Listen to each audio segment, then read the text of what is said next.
Assalamualaikum teman-teman. Hari ini kita akan membuat pale-pale atau martabak telur. Ini adalah jajanan zaman dahulu dari aku kecil. Ini tuh udah ada jadi tuh udah 20 tahun lebih. Cuman kalau sekarang itu sudah ada variasi, bisa ditaburin bumbu balado atau bumbu tabur lainnya teman-teman. Dan harganya itu murah banget. Kalau sekarang itu harganya di tempat aku 1000 itu 4 pieces. Kalau yang kecil-kecil, kalau misalnya yang cetakan besar per bijinya itu Rp500 aja teman-teman. Langsung aja ya cara buatnya. Bahan-bahannya kita punya 150 gram tepung terigu, kemudian 2 batang daun bawang, dan juga 1 butir telur. Dan kita perlukan bumbunya hanya garam, masako, bumbu taburnya itu bebas, mau rasa apa aja. Ini aku pakai Aida ya teman-teman. Kalau ada lada boleh juga ditambahin. Langsung aja kita campur semua terigu, telur, dan juga daun bawang yang sudah kita iris-iris. Kita tambahkan garam, lada, dan masako secukupnya. Kemudian kita tambahkan air secukupnya.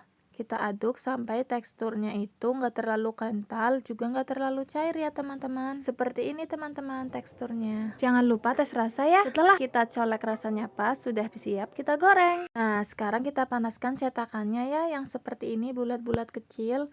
Kita beri minyak, setelah panas kita masukkan adonannya. Kita isi semuanya ya. Setelah setengah matang, sekarang kita balik teman-teman. Kalau misalnya zaman sekarang tuh ada yang baru-baru namanya takoyaki. Hampir mirip-mirip gitu sih, cuma kalau takoyaki kan cetakannya lebih cekung dan juga ada isiannya. Dan harganya pun lebih mahal pastinya karena ada isiannya. Nah, ini juga aku bikin versi pedasnya. Jadi aku tambahkan bumbu Aida ya teman-teman, supaya rasanya pedas. Jadi nggak perlu saus lagi teman-teman. Ini juga aku tambahin bumbu tabur balado. Nah, ini yang original sudah matang teman-teman. Hasilnya seperti ini. Kalau ini yang bumbu balado, yang pedas tadi teman-teman. Kalau kalian suka rasa yang mana? Ini simple dan enak banget. Udah mudah buatnya, cocok banget nih untuk cemilan di sore hari atau teman nonton TV. Kalau kalian rasa channel aku bermanfaat, subscribe ya agar aku semakin semangat berbagi resep makanan yang enak-enak lainnya. Terima kasih teman-teman. Assalamualaikum, selamat mencoba.